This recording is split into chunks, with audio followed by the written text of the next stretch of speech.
we have jokes about what happens down there and everything's a laugh, but we know what it's like being on water and the dangers of being on water. And to be honest, and Paul will back me up on this, how we don't see more fatalities down here with some of the crazy things that goes on, I just do not understand at all. 3 examples.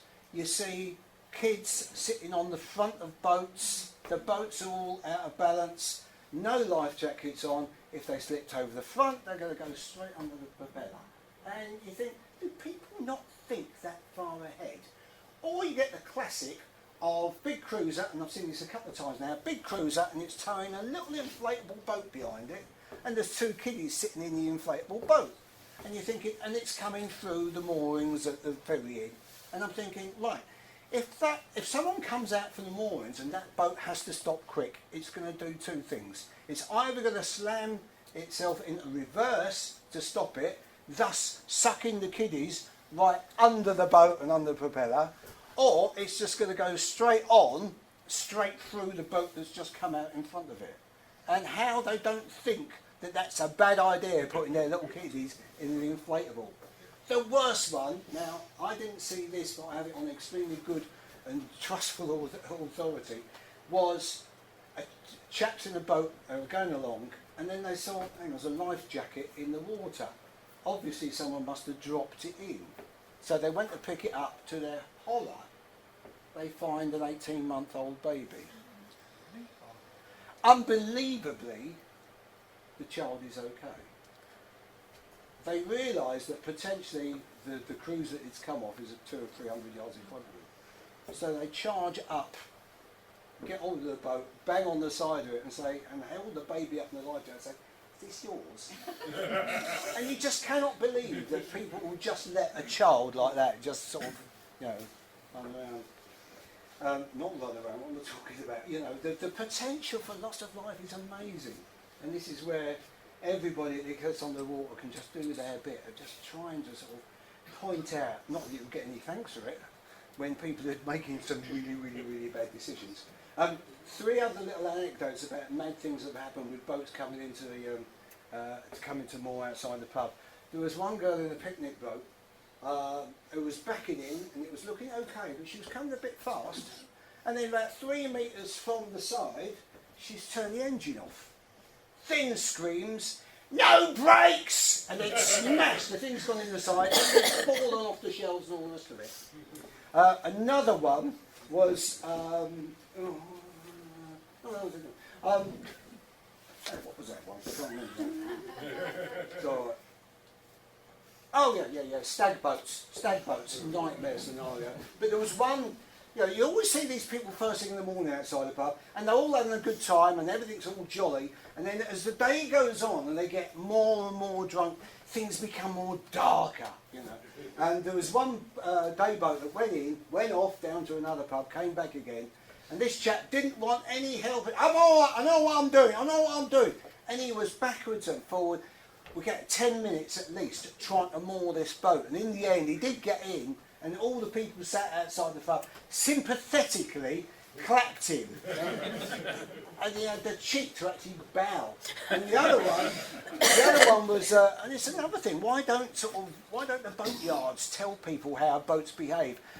Got the ferry over the other side, over Wood Bastwick, and there's a guy there. His boat, his cruiser, is almost where the ferry should be. We've got out. There's a woman in tears. He's on the phone. He's on a right panic. I said, what's up? And she's going, I want to go home. I said, what's up, mate? He said, it's the steering's broke. I said, well, what's up with it? Well, we're on the side here, and we're trying to go left to get over that side of the river, but when we do that, it's just going in a straight line. I said, well, that's because the back of the boat, when you turn that way, the back of the boat's going to be that way, and it holds you in. You think, why don't people know about this? But one of the most amazing experiences I had this year,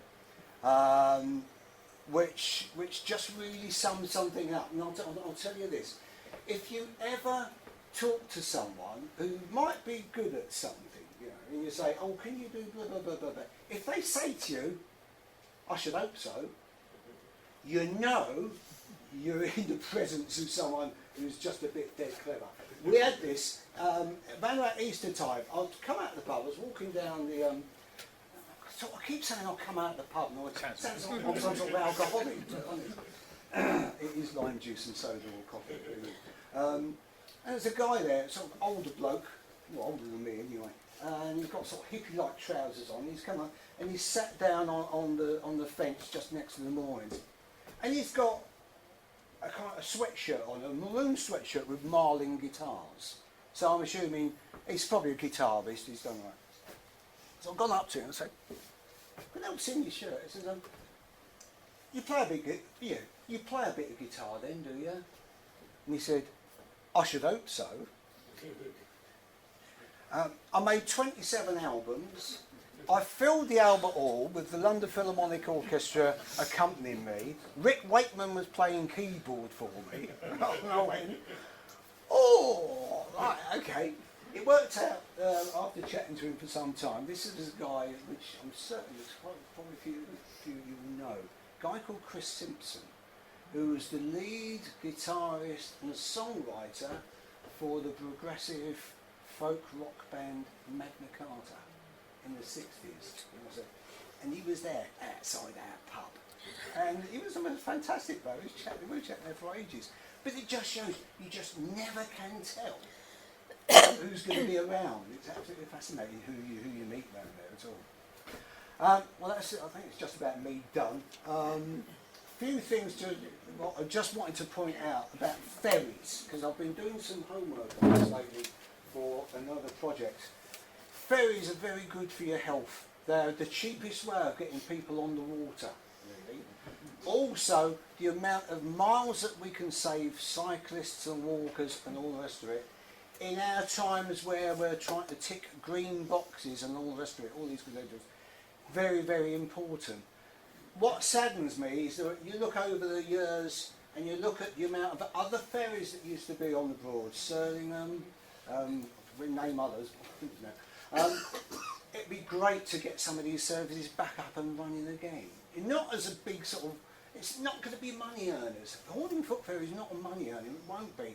But what it provides is something very special to a lot of people through the summer. And we can do that all over the place. There are, I think, including ours, 7 ferries that will take you from Norfolk all the way down into Essex. And if you're on a bike, will save you at least about 100 miles in travelling. And these are all very, very important. When you get the big ferries, carbon footprint things. Right? So from the bottom, for long distance mass transport, you've got Eurostar, and then above that is your ferries. And the worst thing you can do is go on a cruise liner or on a jumbo jet or sit in your car on your own in a traffic jam. So there's a lot of things that it's really worth keeping ferries going for anyway. I think that will do. Thank you, Dave.